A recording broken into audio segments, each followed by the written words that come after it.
Hi welcome back to Ranju's cafe. ഇന്ന് നമ്മൾ ഉണ്ടാക്കാൻ പോകുന്ന ഒരു സിമ്പിൾ ഫിഷ് ഫ്രൈ ആണ്. കേരള സ്റ്റൈൽ ഫിഷ് ഫ്രൈ റെസിപ്പിയാണ് ഇന്ന് കാണിക്കാൻ പോകുന്നത്. നല്ല സ്പൈസി ടാങ്കി ആയിട്ടുള്ള ഒരു ഫിഷ് ഫ്രൈ റെസിപ്പിയാണ്. അപ്പോൾ നമുക്ക് എങ്ങനെയാണ് ഉണ്ടാക്കേണ്ടത് നോക്കാം. ഞാൻ 250 ഗ്രാം ആവോലിയാണ് എടുത്തേക്കുന്നത്. പിന്നെ ഒരു 5-6 വറ്റൽമുളക്, പിന്നെ Kashmiri red chilli powder 1 table spoon, പിന്നെ വെളുത്തുള്ളിയും കുഞ്ഞുള്ളിയും ഒരു 5 വീതം, പിന്നെ ഉപ്പ്, കുരുമുളക്, പിന്നെ നാരങ്ങ, മഞ്ഞൾപ്പൊടി, ഉപ്പ്, ഇത്രയും സാധനങ്ങൾ റെഡിയാക്കി വയ്ക്കുക. ആദ്യം നമ്മൾ വറ്റൽ മുളകും കുരുമുളകും ഒന്ന് ഡ്രൈ റോസ്റ്റ് ചെയ്തെടുക്കും.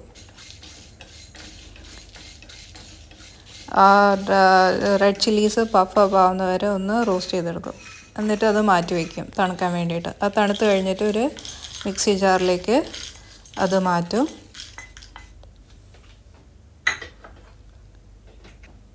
പിന്നെ വെളുത്തുള്ളിയും കുഞ്ഞുള്ളിയും ഇടും.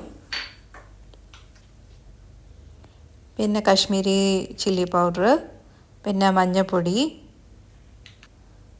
ഉപ്പ്, പിന്നെ ഇത്തിരി നാരങ്ങ നീരും.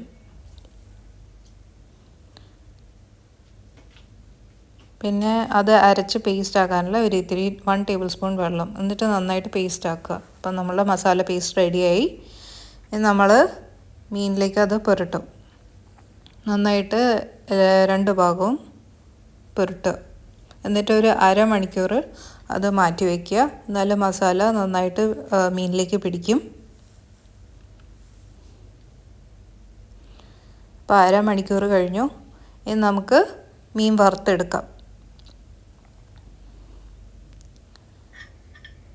അതിനായിട്ട് ഒരു പാൻ ചൂടാക്കുക. ഞാനിവിടെ വെളിച്ചെണ്ണ യൂസ് ചെയ്തേക്കുന്നത്. വെളിച്ചെണ്ണ ഒരു 2 ടേബിൾ സ്പൂൺ മതി ഇത് മൊത്തം പൊരിച്ചെടുക്കാൻ. എന്നിട്ട് ഒരു സ്ലൈസസ് വീതം ഇടുക എണ്ണ ചൂടാകുമ്പോൾ. എന്നിട്ട് 2 ഭാഗവും നന്നായിട്ട് മീഡിയം ഫ്ലെയിമിൽ പൊരിച്ചെടുക്കുക.